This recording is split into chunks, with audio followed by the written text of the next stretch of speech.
শোন না, কোথাও একসাথে বেরিয়েছি অনেকদিন হচ্ছে, চ ধুরন্ধর মুভিটা দেখে আসি। না রে আমার হবে না। আরে তাছাড়া আমি গিয়ে কিছুদিন আগেই মুভিটা দেখে কই এসেছি। জানাস নি তো। আচ্ছা তাহলে চল না কোথাও ডিনারে যাই আমরা একসাথে।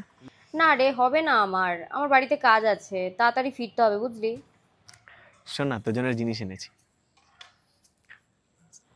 না আমার গোলাপ পছন্দ না, আই লাইক সানফ্লাওয়ার। বাট তোর তো রোজেস ফেভারিট ছিল না? হ্যাঁ ছিল, কিন্তু এখন আর ভাল লাগে না।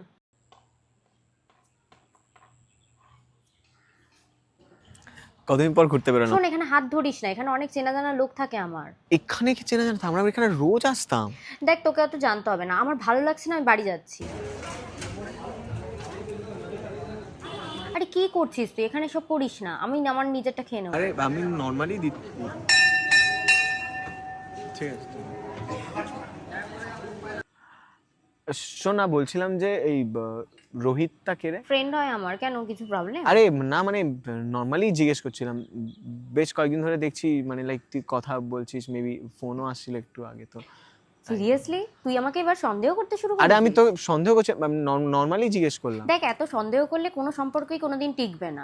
আচ্ছা আচ্ছা, সরি সরি সরি। তুই এত সন্দেহ করলে আমি কিন্তু থাকতে পারবো না।